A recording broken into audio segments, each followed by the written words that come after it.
आज हम food take का बहुत ही इंपॉर्टेंट टॉपिक जो है वो कवर करने वाले हैं। उसका नाम है मेलार्ड रिएक्शन। बच्चों, अगर हम फूड केमिस्ट्री की बात करें या फिर फूड प्रोसेसिंग की बात करें, फूड इंजीनियरिंग की बात करें, तो ये टॉपिक जो है हर यूनिट में आपका डिस्कस किया जाता है और इसीलिए ये आपका गेट का क्या बन जाता है, फेवरेट टॉपिक बन जाता है, क्योंकि यहां से आपका किसी भी पर्सपेक्टिव पर क्वेश्चन पूछा जा सकता है। तो चलिए मेलार्ड रिएक्शन को हम कवर करते हैं, इसकी मिस्ट्री जो है उसको अनसॉल्व करते हैं कि एक्चुअल में ये क्यों गेट का इतना फेवरेट टॉपिक है। तो मेलार्ड रिएक्शन की अगर हम बात करें बच्चों, तो मेलार्ड रिएक्शन पहला क्वेश्चन आता है कि इसमें होता क्या है, किस टाइप की ये रिएक्शन है। तो बच्चों, मेलार्ड रिएक्शन में आपके जो बायोमोलिक्यूल्स इन्वॉल्व होते हैं उसमें आ जाते हैं नंबर 1 प्रोटीन्स, जिनमें अमाइनो ग्रुप्स प्रेजेंट होते हैं, एंड सेकंड आ जाता है शुगर, जिसमें रिड्यूसिंग ग्रुप्स जो होते हैं वो प्रेजेंट होते हैं। इसको एक और नाम से भी जो एग्जामिनर है आपसे पूछ सकता है, हो सकता है वहां पर आपको दिया हो प्रोटीन्स की जगह अमाइनो कंपाउंड, क्या दिया हो, अमाइनो कंपाउंड, या फिर ग्रुप लिखा हो। शुगर की जगह हो सकता है आपको शुगर ना बोल के वहां लिखा हो कार्बोहाइड्रेट, ऑप्शन में क्या लिखा हो, कार्बोहाइड्रेट, या फिर सिंपल लिखा हो रिड्यूसिंग शुगर, क्या लिखा हो, रिड्यूसिंग शुगर, या फिर हो सकता है आपको एग्जाम्पल दिए हो जैसे कि लैक्टोज, कार्बोहाइड्रेट एग्जाम्पल है, ठीक है, या फिर सिंपल शुगर, ग्लूकोज, मोनोसेक्राइड है। हो सकता है आपको एग्जामिनर इस टाइप के क्या दे दे, ऑप्शंस दे दे और आपसे पूछ ले कि ये कौन से टाइप की रिएक्शन है। तो बच्चों, जब प्रोटीन एंड शुगर जो होते हैं रिएक्ट करते हैं आपस में, एंड अनदर वन इंपॉर्टेंट चीज इसमें क्या है, heat, in the presence of heat, मतलब यहां पर हाई टेम्परेचर ट्रीटमेंट जो है वो दिया जाता है। तो in the presence of heat यहां पर होता क्या है, फूड जो है आपका इस टाइप से हो जाता है, काइंड ऑफ ग्रिल्ड हो जाता है, ब्राउन कलर हो जाता है, इसलिए इसको क्या कहते हैं, फूड ब्राउनिंग भी कहते हैं। क्या कहते हैं इसको, फूड ब्राउनिंग भी कहते हैं। अब इस रिजल्ट क्या होता है इस रिएक्शन का, इसमें सबसे पहले तो आपका फूड ब्राउनिंग होता है, एंड सेकेंड ब्राउनिंग के साथ साथ ये रिएक्शन बहुत अच्छा जो फ्लेवर होती है फूड को वो भी देती है, एरोमा जो आता है वो भी इसी की वजह से आता है। तो जब भी आप कोई ग्रिल्ड सैंडविच या फिर ग्रिल्ड चिकन खाते हो तो उसमें जो ब्राउनिंग होती है उसका रीजन क्या है, मेलार्ड रिएक्शन। अगर उसमें से खुशबू आ रही है आपको तो वो उसका क्या रीजन है, मेलार्ड रिएक्शन। तो उसमें बेसिकली कौन सी रिएक्शन हो रही होती है, मेलार्ड रिएक्शन हो रही होती है। अब गेट जो है आपका यहीं से क्वेश्चन जो है उठा लेता है, अगर उसका मूड बन गया एग्जामिनर का तो डायरेक्ट क्वेश्चन आपका यहीं से पिक कर लेगा कि मेलार्ड रिएक्शन में कौन से टाइप के मॉलिक्यूल्स जो होते हैं रिएक्ट करते हैं। तो वो आपको बता दिया प्रोटीन्स एंड शुगर, आपका देखते ही वहां पर आंसर जो है वो आ जाना चाहिए। पर प्लस में आपको ध्यान रखना है कि हीट भी मेंशन्ड होनी चाहिए। हीट की प्रेजेंस में क्या होता है, आपका जो मेलार्ड रिएक्शन है वो शुगर एंड अमाइनो ग्रुप्स के बीच में होता है, ठीक है, एंड फॉर्म करता है browning and flavour in the food. अब हम आगे बढ़ते हैं, अब हम इसकी थोड़ी सी केमिस्ट्री देख लेते हैं कि एक्चुअल में क्या हो रहा होता है मेलार्ड रिएक्शन में। तो बच्चों, जो प्रोटीन्स के अमाइनो ग्रुप्स होते हैं, प्रोटीन्स के जो अमाइनो ग्रुप्स होते हैं वो एक्चुअल में रिएक्ट करते हैं। अमाइनो ग्रुप्स कौन से होते हैं, जहां पर NH3 कंपाउंड्स जो होते हैं प्रेजेंट होते हैं, ठीक है, और ये रिएक्ट करते हैं किसके साथ, रिड्यूसिंग शुगर जो कार्बोहाइड्रेट होती है, लैक्टोज हो सकता है, ग्लूकोज हो सकता है, जिनमें रिड्यूसिंग एंड जो होते हैं वो पाए जाते हैं। तो वो कार्बोहाइड्रेट यहां पर अमाइनो ग्रुप जो होते हैं प्रोटीन्स के, उनके साथ रिएक्ट करके एक इंटरमीडिएट कंपाउंड बनाते हैं, जिसे क्या कहते हैं, स्किफ बेस कहते हैं। क्या कहते हैं, स्किफ बेस कहते हैं। क्या कहते हैं उसको, स्किफ बेस, ठीक है। अब बच्चों, कहानी यहीं पर खत्म नहीं होती है, ये जो स्किफ बेस है अब यहां पर क्या होता है, कुछ अदर रिएक्शंस हो रही होती हैं, जिनको क्या कहते हैं, एमाडोरी रीअरेंजमेंट, जिनको कहते हैं एमाडोरी रीअरेंजमेंट। और ये रीअरेंजमेंट जो बनाती है वो बनाती है एमाडोरी प्रोडक्ट्स। क्या बना रही है ये, एमाडोरी प्रोडक्ट्स। और ये प्रोडक्ट्स जब अमाइनो कंपाउंड के साथ रिएक्ट करते हैं तो आपका क्या बनाते हैं, फाइनली वो वाले कंपाउंड्स बनाते हैं जो ब्राउनिंग एंड एरोमा के लिए रिस्पॉन्सिबल होते हैं, और उन कंपाउंड्स को कहते हैं मेलोनिडीन्स। क्या कहते हैं? मेलोनिडीन्स। यहां पर मैं मेलानिन की बात नहीं कर रही हूं, ना ही मोदी जी की बात कर रही हूं, यहां पर मैं उन कंपाउंड्स की बात कर रही हूं जो एक्चुअल में during the Maillard reaction food में ब्राउनिंग कॉज करते हैं और उनको अच्छा फ्लेवर एंड खुशबू देते हैं, तो उनको बोलते हैं मेलोनिडीन्स। और ये जो कंपाउंड्स होते हैं ये खुशबू और ब्राउनिंग के साथ साथ इनमें और भी खासियत होती है। ये आपके एंटीऑक्सीडेटिव होते हैं, मतलब जो फ्री रेडिकल्स होते हैं उनको स्क्वेंच करते हैं। ये एंटीबैक्टीरियल होते हैं, बैक्टीरिया को किल करने में हेल्प करते हैं, उनसे प्रिवेंट करते हैं जो भी पैथोजेनिक माइक्रोब्स होते हैं, एंड एंटी ट्यूमरस होते हैं। तो इनकी ये एक्टिविटीज होती है, इसलिए ये प्रोडक्ट्स जो हैं हमारे लिए बेनिफिशियल होते हैं। ठीक है, तो ये था किसके बारे में? रिएक्शन के बारे में, कि एक्चुअल में जो प्रोटीन्स एंड जो शुगर्स आपस में रिएक्ट कर रही हैं उनमें फाइनली हो क्या रहा है। तो ये मैंने आपको बेसिकली बता दिया। अब हम फूड प्रोसेसिंग में देख लेते हैं कि इनको कहाँ यूज किया जाता है।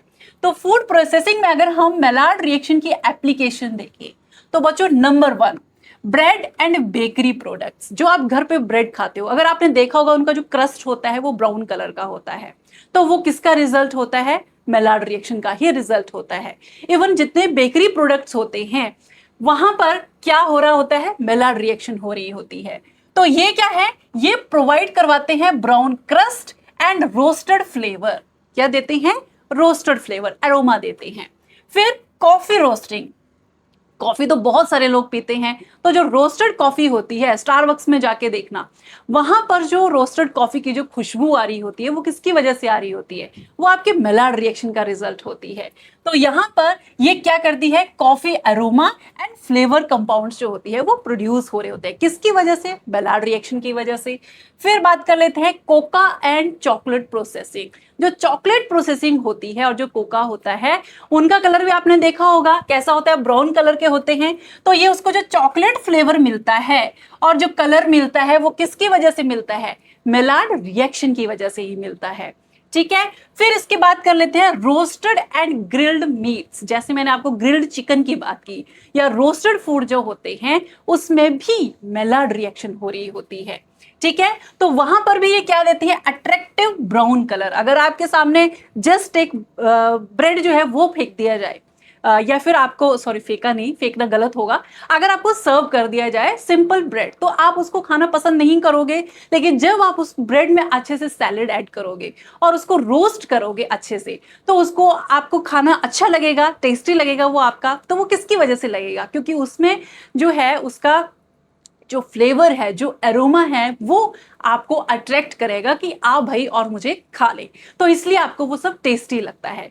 तो वो जो रोस्टेड एंड ग्रिल्ड फूड होते हैं उनमें भी जो अट्रैक्टिव ब्राउन कलर होता है एंड जो सेवरी फ्लेवर्स होते हैं वो किसकी वजह से होते हैं? मेलार्ड रिएक्शन की वजह से होते हैं। फिर बात कर लेते हैं breakfast cereals and biscuits. Even जो घर में बिस्किट्स हम कंज्यूम करते हैं, ठीक है, ब्रेकफास्ट सीरियल्स कंज्यूम करते हैं, उनमें भी मेलार्ड रिएक्शन जो है वो होती है।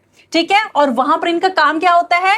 कलर इन्हांस करना, टेस्ट एंड अरोमा देना। जो खुशबू आती है उसका मुख्य कारण जो है वो यहाँ पर कौन है? मेलार्ड रिएक्शन है। नेक्स्ट आ जाता है मिल्क प्रोडक्ट्स। देखा, इवन जो मिल्क प्रोडक्ट्स होते हैं वहां पर भी मेलार्ड रिएक्शन हो रही होती है। और ये बेसिकली किसमें देखने को मिलती है? जो कंडेंस्ड मिल्क होते हैं, जो डेयरी पाउडर्स होते हैं, वहां पर मेलार्ड रिएक्शन हुई होती है। इसीलिए अगर आप किसी को एक गिलास दूध पीने के लिए दे दो, आप मना कर दोगे, या फिर सामने वाला मना कर देता है कि नहीं मुझे ये नहीं पीना है। लेकिन वहीं पर अगर आप किसी को मिल्क पाउडर दे दो तो वो कितना दबा के खा जाता है, उसको चम्मच पे चम्मच खाया जाता है। इसका रीजन क्या है? कि जो मिल्क पाउडर होता है उसमें बहुत अच्छा फ्लेवर आ रहा होता है, और वो फ्लेवर किसका रिजल्ट होता है? मेलार्ड रिएक्शन का। तो मेलार्ड रिएक्शन यहाँ पर उनको क्या देती है? फ्लेवर देती है, और उनकी क्या करती है? ब्राउनिंग भी करती है। ठीक है, तो यहाँ पर जो मेन रीजन है कि मेलार्ड रिएक्शन जो है फूड प्रोसेसिंग में क्यों यूज की जाती है, वो जो फ्लेवर प्रोड्यूस करती है और जो ब्राउनिंग, अट्रैक्टिव कलर देती है फूड को, उसकी वजह से जो मेलार्ड रिएक्शन है वो फूड इंडस्ट्री में बहुत ज्यादा फेमस है। मैंने आपको बता दिया प्रोसेसिंग में भी इसको हम बार बार डिस्कस करते ही करते हैं, तो फूड प्रोसेसिंग का ये इंपॉर्टेंट टॉपिक है। ठीक है, आगे बढ़ते हैं। अब हम देखते हैं मेलार्ड रिएक्शन में बच्चों जो मेजर प्रोडक्ट्स होते हैं वो कौन से बनते हैं।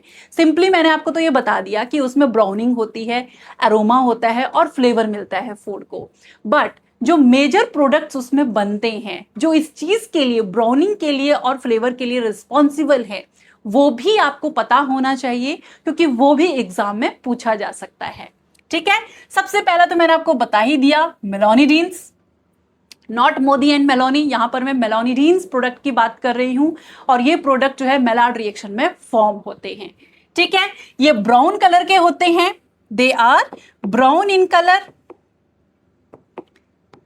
They are brown in colour and responsible for, colour ही चेंज नहीं हो रहा, and they are responsible for browning of bread.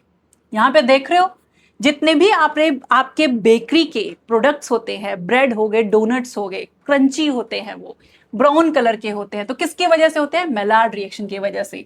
और यहां पर जो ब्रेड क्रस्ट होता है, आपने ब्रेड का क्रस्ट देखा होगा, वो क्या होता है? ब्राउन होता है। तो वो किसकी वजह से होता है? इन्हीं की वजह से, Maillard reaction. Roasted coffee etcetera, ये सब प्रोडक्ट है किसके? रोस्टेड कॉफी जो बनती है, या फिर जो आपका क्रस्ट ब्रेड होता है, वो जो आपका बनता है किसकी वजह से बनता है? मेलार्ड रिएक्शन की वजह से बनता है। फिर इसके बाद, बट इनमें होता क्या है? इनमें मेलोनिडीन्स प्रोडक्ट्स जो होते हैं वो फॉर्म हुए होते हैं। नेक्स्ट आ जाता है फ्लेवर एंड अरोमा, जो खुशबू आती है फूड में, जो खुशबू आती है वो किसकी वजह से आती है? एल्डिहाइड्स की वजह से, जो बनते हैं as a result of Maillard reaction. Ketones, pyrazines, thiophenes, ये सब रिस्पॉन्सिबल होते हैं एंड प्रोवाइड करते हैं रोस्टेड टेक्सचर फूड को, nutty texture and caramel like flavours. जो कैरमल लाइक फ्लेवर्स मिलता है, जो खुशबू आ रही होती है फूड से, वो किसकी वजह से आ रही होती है? इनकी वजह से आ रही होती है। ठीक है, नेक्स्ट इसमें आ जाता है major toxic by products. Okay, देखो हमने बाई प्रोडक्ट्स के बारे में तो पढ़ लिया। बाई प्रोडक्ट्स मतलब जो नॉर्मली एक रिएक्शन में बन रहे हैं, बट अगर मेलार्ड रिएक्शन को अनकंट्रोल्ड वे में किया जाए, ठीक है, उसे कंट्रोल ना किया जाए। फॉर एग्जाम्पल, जैसे घर पे आप लोगों में से कुछ लोग क्या होते हैं, गैस पे कोई चीज, रोटी रख के फॉर एग्जाम्पल भूल गए, तो उसके बाद क्या हो जाता है? वो कंट्रोल तो रहा नहीं इन्वायरमेंट, अनकंट्रोल्ड वे में अब आपकी रोटी जो है वहां पर जल जाती है। इवन ब्रेड ही रख दिया तो ब्रेड भी जल जाता है। तो यहां पर वही बात हो रही है, जब अनकंट्रोल्ड वे में मेलार्ड रिएक्शन होती है तो उस केस में बनते हैं टॉक्सिक बाई प्रोडक्ट्स। और ये टॉक्सिक बाई प्रोडक्ट्स जो होते हैं ह्यूमन हेल्थ के लिए बिल्कुल भी अच्छे नहीं होते हैं। ठीक है, और ये आपका बात हो रही है, मैं मेजरली बात कर रही हूं फूड प्रोसेसिंग को लेकर। जब फूड इंडस्ट्री में फूड प्रोसेसिंग की जाती है तो वहां पर ध्यान रखा जाता है कि ये टॉक्सिक बाई प्रोडक्ट्स जो हैं वहां पर ना बने। अब ये कौन से होते हैं पहले आप वो भी पता कर लो। ठीक है, इसमें सबसे पहले आ जाता है द फेमस एक्राइलामाइड। क्या है? एक्राइलामाइड। ये बच्चों एक कार्सिनोजेनिक कंपाउंड है। अगर आपने इसको कंज्यूम कर लिया तो हो सकता है लॉन्गर टाइम तक कंजम्पशन के बाद आपको क्या हो जाए? कुछ ना कुछ बीमारी हो जाए। ठीक है, कैंसर टाइप ऑफ बीमारी। तो ये कार्सिनोजन है। क्या है? ये कार्सिनोजन है। और ये किसकी वजह से होता है? ये आपका होता है जब एक्सेसिव हीट में फूड को कुक किया जाता है। अब यहां पर मेनली ये कहां पर पाया जाता है? ये आपका हो सकता है पोटैटो चिप्स में हो, या फिर जो फ्रेंच फ्राइज हम खाते हैं उसमें हो सकता है, या फिर ब्रेड क्रस्ट जो होता है उसमें हो सकता है। ठीक है, और ये कब होता है? जब, जैसे मैंने बताया, बहुत ही ज्यादा हाई टेम्परेचर पर अनकंट्रोल्ड वे में जब फूड को कुक किया जाता है, उस केस में एक्राइलामाइड बनने के चांसेस जो हैं वो बढ़ जाते हैं। ठीक है, और इसको क्लासिफाई किया गया है as a probable human carcinogen. It is a carcinogenic compound, ध्यान रखना है आपको। नेक्स्ट आ जाता है एडवांस्ड ग्लाइकेशन एंड प्रोडक्ट्स, जिनको एज कहते हैं। ये बच्चों ड्यूरिंग द मेलार्ड रिएक्शन जो है आपके कुछ ग्लाइकेशन प्रोडक्ट्स बनते हैं, इंटरमीडिएट प्रोडक्ट्स बनते हैं, बट जब उनको फिर से अनकंट्रोल्ड वे में हाई टेम्परेचर पर बनाया जा रहा है तो उस केस में आपके बनते हैं एडवांस्ड ग्लाइकेशन एंड प्रोडक्ट्स, और इनको सिंपली बोला जाता है एज। क्या बोलते हैं? एज बोलते हैं। अब ये क्या करते हैं बच्चों, ये आपका अगर एक्सेसिवली डाइट में लिए जाए तो ये कॉज कर सकते हैं oxidative stress and inflammation. Oxidative stress का क्या मतलब है कि ये आपका क्या कर सकते हैं, जो सेल कंपोनेंट्स होते हैं, क्या होते हैं? सेल कंपोनेंट्स होते हैं, उनको डैमेज कर सकते हैं। क्या कर सकते हैं? उनको डैमेज कर सकते हैं। ठीक है, वहां पर सेल्स में इन्फ्लेमेशन कॉज कर सकते हैं। अगर ऐसा हो गया तो वो तो ह्यूमंस के लिए अच्छी बात नहीं है, आप बीमार हो जाओगे, तो ऐसा नहीं होना चाहिए। तो ये बनते हैं कब? जब एक्सेसिव हीट या फिर ट्रीटमेंट जो है होता है ड्यूरिंग द मेलार्ड रिएक्शन। ठीक है, आप यहां पर भी देख सकते हो। फॉर एग्जाम्पल, अगर हम नॉर्मल व्हाइट ब्रेड की बात करें, ठीक है, तो वो अंडरडन है, उसमें अभी तक कोई हीट ट्रीटमेंट नहीं दिया हुआ है। बट इसका जो यहाँ पर ब्राउन क्रस्ट है, ये अभी भी क्या है? एग्जाम्पल है आपका। अगर हम फूड इंडस्ट्री की बात करें, जो ब्रेड आता है वहां से, तो उसका जो क्रस्ट होता है वो रिजल्ट होता है किसका? सिंपल, आपका मेलार्ड रिएक्शन का। बट जब वो घर में आता है और आप उसको कुक करते हो, तो ड्यूरिंग दैट प्रोसेस भी मेलार्ड रिएक्शन होती है। अब इसमें देखोगे, अगर गोल्डन येलो कलर अगर आपका आ रहा है, जैसे थोड़ा सा गर्म कर दिया ब्रेड को तो वो थोड़ा सा गोल्डिश कलर का होने लगता है, तो यह क्या है? स्टार्ट ऑफ मेलार्ड रिएक्शन है। क्या है ये? Start of Maillard reaction. उसके बाद ज्यादा गर्म कर दो तो वो थोड़ा सा ब्राउन हो जाता है, क्रंची हो जाता है। क्रंची किसकी वजह से हो रहा है? ऑब्वियसली जो मेलार्ड रिएक्शन है अब वहां पर वो फास्ट हो गई है, और ऑब्वियसली जो आप हीट दे रहे हो उसकी वजह से अब वो ब्रेड जो है वो आपका कुक हो रहा है। ठीक है, तो ये आपका जब गोल्डन ब्राउन कलर आता है, ध्यान रखना है, जब भी ब्रेड बनाओगे, रोस्टेड ब्रेड बनाओगे, सैंडविच बनाओगे, तो उसमें ध्यान रखना है जैसे ही ब्राउन कलर आ जाए तो इसका मतलब आपके मेलार्ड रिएक्शन परफेक्टली वहां पर हो चुकी है एंड उसको कंज्यूम किया जा सकता है। बट अगर आप भूल गए और वो डार्क ब्राउन कलर का हो गया या फिर वो ब्लैक ही हो गया, इसका मतलब ये है कि वो खाने लायक नहीं है, ना खुद खाना है ना घर पे किसी को खाने देना है, because they are highly carcinogenic. ठीक है, इसमें जो आपके टॉक्सिक सब्सटेंसेस होते हैं वो बनना शुरू हो जाते हैं। मेलार्ड रिएक्शन आप कुछ नहीं कर सकती उसमें, वो आपका टॉक्सिक फूड बन चुका है बेसिकली अगर देखा जाए तो इसमें आपको ध्यान रखना है, घर में जब फूड को कुक करते हैं तो उस टाइम पर आपके जो ब्रेड का कलर है वो क्या होना चाहिए? गोल्डन ब्राउन होना चाहिए, उससे ज्यादा डार्क नहीं होना चाहिए। ठीक है, तो ये था कौन सा? एज के बारे में बात कर ली, एक्राइलामाइड के बात कर ली। उसके बाद भी बच्चों अगर ज्यादा टेम्परेचर तक हीट किया जा रहा है तो इनके अलावा भी वहां पर और कंपाउंड्स बनते हैं, प्रोड्यूस होते हैं, जिनको कहते हैं हेट्रोसाइक्लिक अमीन्स। क्या कहते हैं? हेट्रोसाइक्लिक अमीन्स कहते हैं। हेट्रोसाइक्लिक अमीन्स जो होते हैं कब बनते हैं? जब आप ग्रिल्ड चिकन खाते हो। तो जब मीट बनाया जाता है, पोल्ट्री और फिश जो है उनको कुक किया जाता है at a very high temperature. अगर ग्रिल्ड चिकन खा रहे हो आप, तो उस केस में अगर उसको बहुत हाई टेम्परेचर पर बहुत ज्यादा टाइम के लिए प्रोसेस किया जा रहा है, तो उस केस में आपका हो सकता है कौन से कंपाउंड बनेंगे? आपके कंपाउंड बनेंगे हेट्रोसाइक्लिक अमीन्स, और ये जो होते हैं ये हाईली कार्सिनोजेनिक होते हैं। क्या होते हैं? ये भी कार्सिनोजेनिक होते हैं। तो ये भी आपका नहीं बनना चाहिए, टॉक्सिक कंपाउंड्स में आता है ये। ठीक है, तो जब फ्राई करते हो, बारबेक्यू करते हो या ग्रिल करते हो तो ध्यान रखना है कि वो एक्सेसिव कुक ना हो जाए फूड। राइट, नेक्स्ट आ जाता है certain furans. During the Maillard reaction कुछ फ्यूरांस भी बनती हैं, बट अगर वो ट्रीटमेंट जो है आपके लेवल से ज्यादा हो जाए, अनकंट्रोल्ड वे में हो जाए, तो उस केस में वो जो फ्यूरांस होती हैं वो भी कार्सिनोजेनिक बन जाती हैं, टॉक्सिक बन जाती हैं वो। तो यहाँ पर जो हीट है वो बहुत ही इंपॉर्टेंट रोल प्ले कर रही है। अगर आपने हीट को कंट्रोल नहीं किया तो वो फूड में टॉक्सिसिटी कॉज कर सकती है, और अगर फूड टॉक्सिक हो गया और आपने कंज्यूम कर लिया तो उसमें आप क्या हो सकते हो? बीमार हो सकते हो। तो ध्यान रखना है, घर में जब भी फूड खाओ, स्पेशली रोस्टेड ग्रिल्ड खाओ, राइट, तो उस केस में ध्यान रखना है कि आप जो है उसको ओवर कुक ना करें। अगर ओवर कुक कर दिया तो इसका मतलब क्या है? इसका मतलब है कि वो फूड जो है वो टॉक्सिक हो चुका है, अब वो खाने लायक नहीं है। तो मम्मी को भी समझा देना है, और कोई भी खाना बनाता है घर में, खुद बनाते हो तो खुद भी ध्यान रखना है कि आप टॉक्सिक फूड कंज्यूम ना करो, सिर्फ जो आपका हेल्दी फूड है वो आप कंज्यूम करो।